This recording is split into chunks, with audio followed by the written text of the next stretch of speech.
Bonjour et bienvenue dans votre émission Insight. Aujourd'hui, nous sommes accompagnés d'un jeune entrepreneur camerounais qui, à lui seul, est doté de deux entreprises, chose vraiment exceptionnelle, et deux entreprises diamétralement opposées. Nous avons le plaisir et l'honneur de recevoir aujourd'hui Monsieur Billois Prosper. Bienvenue, Monsieur Billois Prosper. Comment vous allez? Vous n'avez pas eu des difficultés pour arriver jusqu'à chez nous? Non, pas du tout. Et comment préparez-vous les élections à venir? Les élections ont sur l'actualité. Oui. Pour l'instant, je n'ai pas de positionnement politique, Oui. mais je vais voter. Comme tout Camerounais, on va voter. Hein. Oui. Alors, dites-nous, Monsieur Billois, parlez-nous de votre parcours avant de devenir entrepreneur. Bon, il faut noter que là, je vais parler de mon parcours d'entrepreneur. Je suis entrepreneur depuis l'âge de 5 ans. Waouh!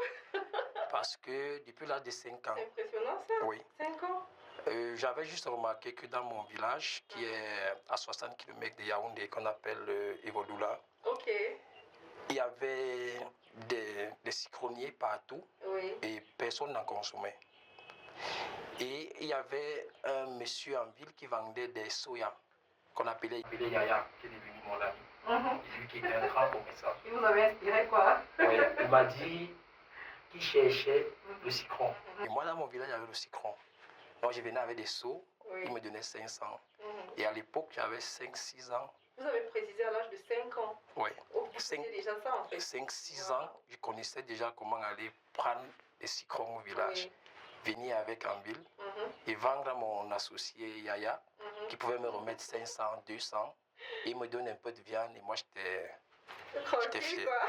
Donc, cela m'a donc marqué et je crois que je ne connaissais pas que j'entreprenais. Ça, je me rends compte après. Et en plus, il y a mon père qui, lui, il est entrepreneur. Pas forcément entrepreneur légal, mais il était vraiment entrepreneur parce qu'il achetait le cacao.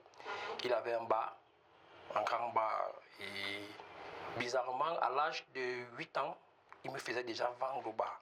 Wow. Ça veut dire que je vendais déjà dans son bar. Vous n'aviez pas peur des personnes qui pouvaient renverser vos plateaux et autres et tout? Non, pas du tout. Bon, en même temps, je n'étais pas gérant du bar.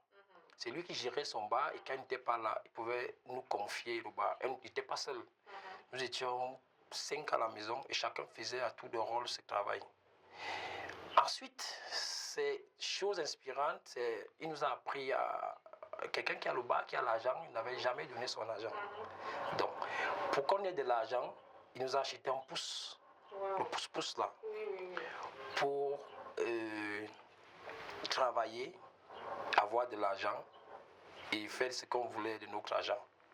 Donc, qu'est-ce qu'il fait? À Evodoula, le marché se passait dans les communes au Cameroun. Il y a un jour de marché, je crois. À Evodoula, le marché se passait à l'époque les mardis.